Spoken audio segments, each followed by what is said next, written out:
오늘 나눌 말씀은 레위기 24장 10절에서 14절 말씀입니다.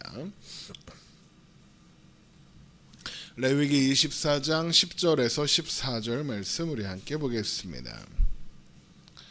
레위기 24장 10절에서 14절 말씀 우리 한 목소리로 읽겠습니다.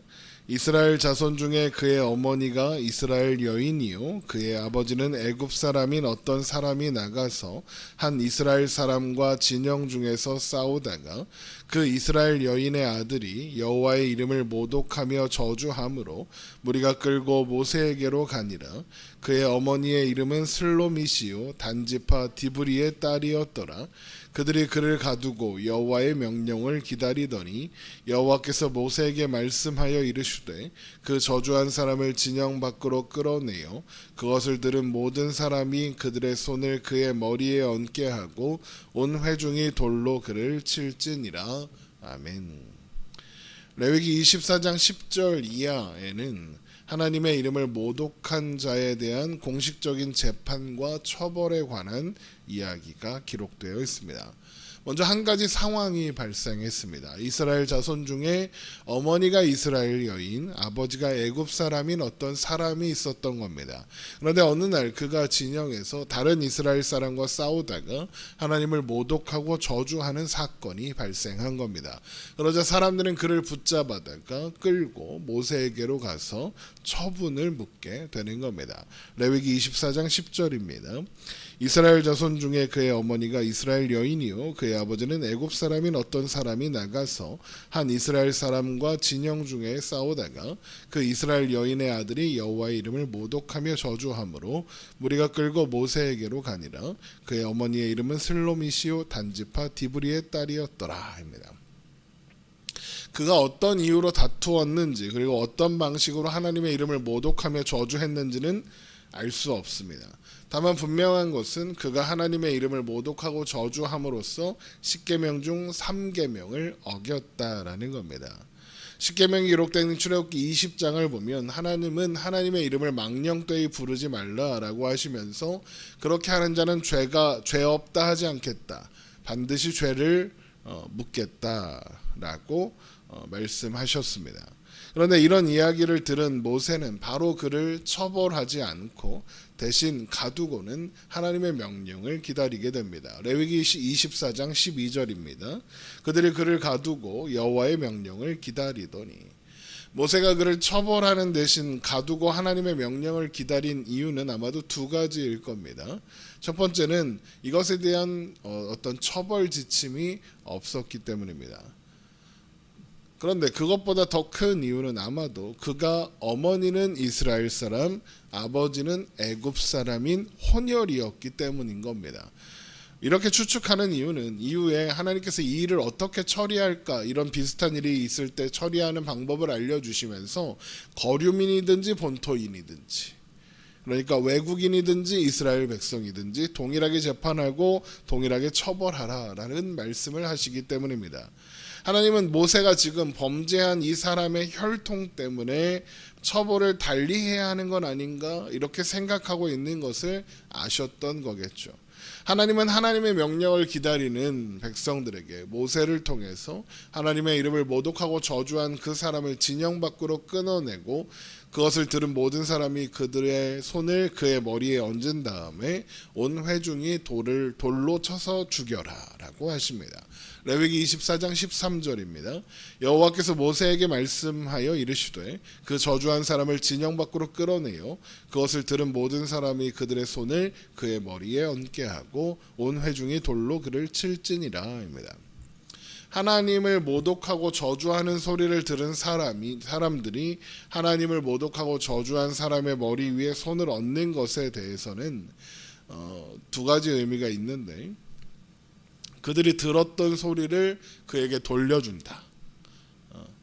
이 말은 이제 나와 상관없다. 이런 의미가 있고 또한 그가 두 번째 의미는 그가 하나님을 모독하는 것을 들었다라는 증언이 거짓이 아니며 만약 사실이 아니라면 거짓 증언이라면 이 사람이 당하는 죽음과 같은 책임을 지겠다 라는 의미가 있습니다. 그러니까 그 말의 증언의 무게가 표현되는 그런 행동인 거죠.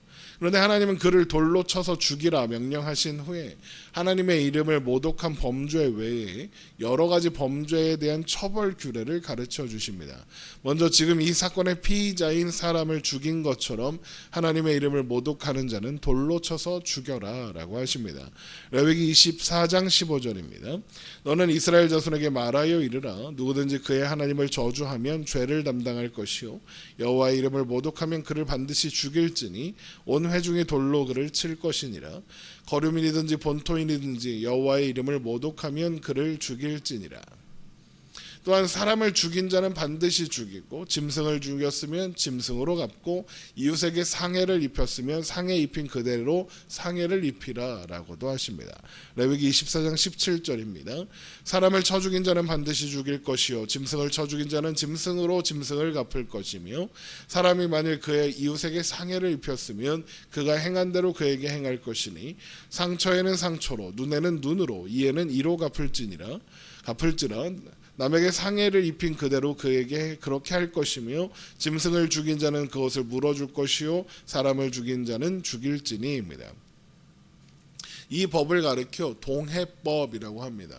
우리가 흔히 눈이 눈에는 눈 이에는 이라고 하는 법이죠. 출애굽기 21장에도 언급된 이 법이 그대로 언급되어 있습니다. 그런데 어떤 사람들은 이런 동해법 눈 이 법을 보고 오늘날의 도적 기준으로 보면서 너무 잔인하다라고 생각합니다. 하지만 고대 사회라는 것을 염두에 두고 생각하면 이것은 오히려 가장 합리적인 법 규정이다라고 할 수 있습니다. 흔히 복수하겠다 그러면 받은 만큼 돌려주겠어 라고 하죠. 그런데 받은 만큼 돌려주는 복수가 있습니까? 아니요. 복수하는 사람 중에 받은 만큼만 돌려주는 사람은 아무도 없습니다. 받은 것의 몇 배로 그것도 여러 번에 걸쳐서 두고두고 갚아주려고 하는 게 복수하는 것의 심리 같은 겁니다. 그러나 이 법은 처벌의 범위를 명확하게 합니다. 무차별적인 복수를 금지하고 있는 거죠. 또한 사회적 신분이나 재력 등으로 인해서 일어날 수 있는 차별적인 집행도 금지하는 효과가 있습니다. 복수하고 싶어도 상대가 높은 지위나 신분을 가지고 있으면 그 죄를 물을 수 없죠. 하지만 이 동해법에 따르면 동일하게 갚을 수 있는 겁니다. 게다가 출애굽기 21장에 따르면 이런 처벌은 철저하게 개인적인 복수가 아니라 법정에서 내려진 재판의 결과로만 시행될 수 있습니다. 그러니까 동해법, 눈이법은 그저 잔인한 법이 아니라 오히려 범죄자가 그가 행한 범죄 이상으로 처벌하지 못하도록 제한할 뿐만 아니라 개인적인 복수를 금지하여서 복수의 악순환을 방지하는 법이다라는 겁니다. 그러나 이 법에는 상대의 지체가 나의 지체와 다르지 않고 동일하다라는 것을 확인하는 의미도 있습니다. 눈에는 눈, 이에는 이. 내가 다른 사람의 눈을 다치게 하면 내 눈도 다치는 겁니다. 내 이가 부러지면 상대방의 이를 부러뜨리면 내 이도 부러뜨릴 수 있는 겁니다. 내 팔이 부러지면 상대방의 팔이 부러지면 내 팔도 부러질 수 있는 겁니다. 무슨 말입니까? 저 사람의 팔과 내 사람의 팔이, 저 사람의 눈과 내 눈이 다르지 않다라는 겁니다. 그러니까 이 법에는 내가 원하지 않는 것을 남에게도 행하지 않는다라는 의미가 담겨 있는 겁니다. 이것은 또한 내가 받기 원하는 것을 남에게 행한다라는 의미도 확장될 수 있는 겁니다. 결국 동일한 처벌에 관한 동해법은 이웃을 내 몸과 같이 여겨라 라고 하신 이웃사랑의 마음을 기초로 하는 법령이다라는 겁니다. 그래서 예수님께서 이런 말씀을 하시는 겁니다. 우리 마태복음 5장을 한번 가보겠습니다. 마태복음 5장 38절입니다.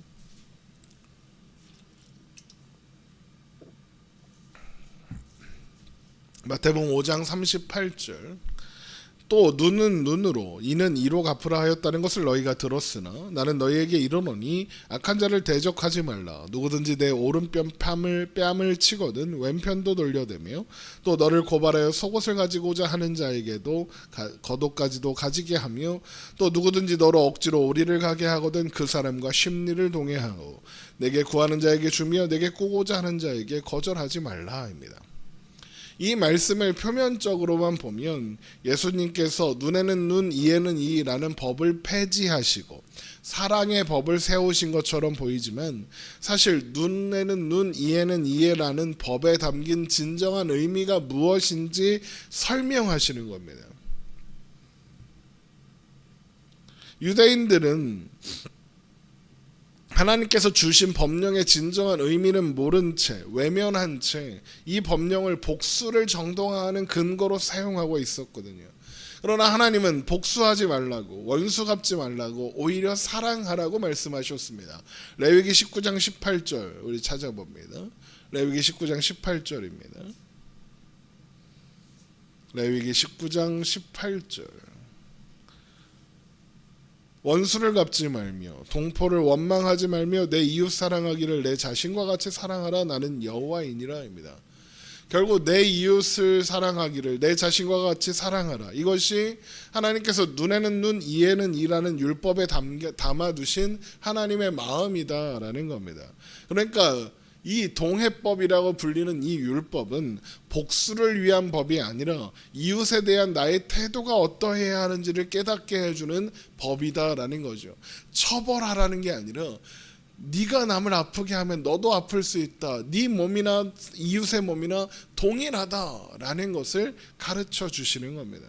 그런데 또한 하나님은 이런 법령들을 선포하시면서 이 법을 거류민에게든지 본토인에게든지 동일하게 적용하라라고 하십니다. 레위기 24장 22절입니다. 거류민에게든지 본토인에게든지 그 법을 동일하게 할 것은 나는 너희의 하나님 여호와이니라 합니다. 이 말씀은 이스라엘 본토인을 재판하고 처벌하는 법이 다르고 이방인을 재판하고 처벌하는 법이 따로 존재하지 않는다라는 겁니다. 하나의 법이 있을 뿐입니다. 그러므로 이스라엘 사람이라고 해서 처벌을 가볍게 하고 거류민이라고 해서 차별해서 더 무겁게 하면 안 되고 반대로 거류민이라고 해서 가볍게 처벌해야 되고 뭐 봐주고 해서는 안 된다는 겁니다. 그리고 이렇게 거류민이나 본토인이나 법을 동일하게 적용해야 하는 이유가 무엇이라고 하십니까? 레위기 24장 22절에 있는 것처럼 나는 너희의 하나님 여호와이니라입니다. 하나님이 이스라엘의 하나님이시기 때문에 그렇습니다. 하나님은 공평과 정의의 하나님이십니다. 그러므로 법은 모두에게 공정하게 집행되어야 한다라는 거죠. 그런데 또한 우리는 이 말씀을 통해서 하나님께서는 하나님의 언약 공동체 안에 머물며 살고 있다면 그가 거류민이라도 그 또한 하나님의 백성으로 대하신다는 것을 확인할 수 있는 겁니다. 그러니까 오늘 본문 말씀에서 하나님을 모독하고 저주한 이 사람이 그 범죄를 저지른 사람이 그가 거류민이기 때문에 처벌받는 것이 아니라 그가 저지른 죄 때문에 처벌을 받는 겁니다. 하나님은 이 일을 처리하시면서 그의 출신이나 그의 혈통은 아예 고려하지조차 않으십니다. 하나님은 하나님의 언약 공동체 안에 있는 사람이라면 그의 출신이나 혈통과는 상관없이 하나님의 백성으로 대하신다라는 겁니다. 또한 그렇기 때문에 그가 하나님의 언약 공동체 안에 살아가고 있다면 그가 거류민이든 본토인이든 하나님을 사랑하고 존중하는 것이 마땅한 겁니다. 그래서 오늘 본문이 레위기 24장 후반부에 기록되어 있는 겁니다. 우리가 지난 시간에 살펴본 24장 전반부에 어떤 말씀이 있었습니까? 항상 켜두는 등불과 진설병에 관한 규례였죠. 그리고 그 앞인 23장은 하나님의 절기에 대한 규례였습니다. 이런 것들은 결국 무엇을 설명하는 것이었느냐? 모두 하나님과 이스라엘 백성들 사이의 관계를 설명하는 내용이었습니다. 하나님은 하나님의 백성들을 언제나 사랑으로 선하게 인도하실 겁니다. 그러므로 하나님의 백성들 또한 하나님을 사랑하고 존중해야 합니다. 어떻게 하는 것이 하나님을 사랑하고 존중하는 것입니까? 하나님의 말씀에 순종하는 거죠. 여기서 하나님의 말씀을 순종한다라는 것은 율법을 잘 지킨다라는 의미가 아닙니다. 하나님의 말씀에 순종한다는 것은 하나님께서 하신 말씀을 신뢰한다, 믿는다는 의미이며 나아가 하나님을 신뢰한다는 뜻입니다. 하나님만이 나의 구원자이시며 하나님만이 나의 아버지이시며 하나님만이 나에게 참된 행복을 주실 수 있는 참된 아버지이신 것을 믿는 거죠. 결국 오늘 본문에서 하나님의 이름을 모독하고 저주한 자는 하나님을 신뢰하지 않는 자의 모습을 보여주는 것이고, 그에 대한 처벌, 그를 돌로 쳐서 죽게 하는 것은 하나님을 신뢰하지 않는 자의 결국은 사망밖에 없다라는 것을 보여주는 겁니다. 그래서 오늘 본문이 모세가 하나님의 말씀을 전달했고 이스라엘 백성들은 하나님께서 명령하신 대로 하나님의 이름을 모독하고 저주한 자를 처벌했더라라는 내용으로 끝나는 겁니다. 레위기 24장 23절입니다.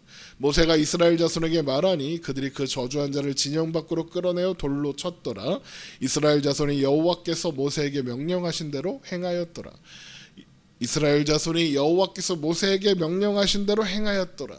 이것이 하나님을 사랑한다는 증거고 모습인 겁니다.